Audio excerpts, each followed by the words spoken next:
لگ گیا 2 ہجری کے سفر میں ایک غزوہ ہوا ابوا، یہ پہلا غزوہ ہے جس میں آقا کریم خود شریک ہو رہے تھے۔ اگر کوئی پوچھے کہ مسلمانوں کے دشمنوں کے حوالے سے کوئی پہلا جو قافلہ نکلا جنگی ارادے سے تو وہ کون سا تھا؟ لوگ غزوہ بدر سمجھتے نہیں، یہ غزوہ ابوا تھا جو 2 ہجری سفر میں ہوا تھا۔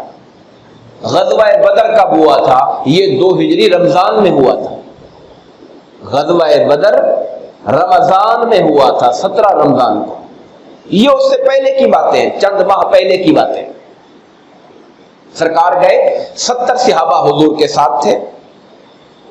حضرت حمزہ علم بردار تھے، جھنڈا اٹھایا ہوا تھا انہوں نے۔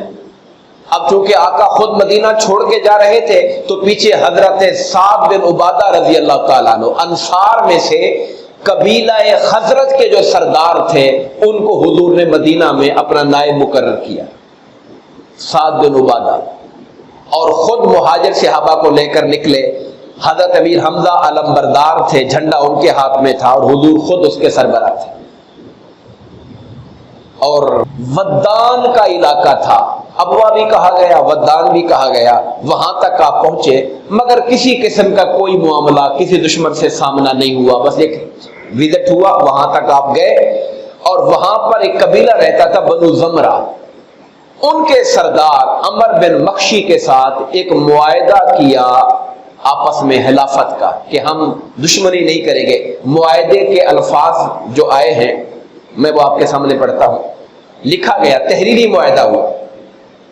یہ بنو زمرہ کے لیے محمد الرسول اللہ صلی اللہ علیہ وسلم کی طرف سے تحریر ہے، یہ لوگ اپنے جان و مال کے بارے میں مامون رہیں گے، یعنی ان کے جان و مال کو امن رہے گا، ہماری طرف سے انہیں کوئی تکلیف نہیں ہوگی، اور جو ان پر حملہ کرے گا اس کے خلاف ہم ان کی مدد کریں گے، یعنی آپس میں صلح کا معاہدہ ہو رہا ہے، حلیف بن رہے ہیں کہ ہم اکٹھے ہیں، علاقہ ہمارا ایک ہے، ہماری طرف سے آپ پر امن ہے، کوئی حملہ نہیں ہوگا، اگر کوئی باہر سے دشمن حملہ کرے گا تو ہم آپ کے ساتھ تعاون کریں گے، مگر یہ کہ اگر تم اسلام کے خلاف جنگ کرو گے تو پھر ہمارا معاہدہ ختم۔ اور یہ معاہدہ اس وقت تک ہے جب تک سمندر ان کو تر کر دے، یعنی سمندر چڑھ کے یہاں تک، یعنی جب تک زندگی ہے تب تک معاہدہ چلے گا۔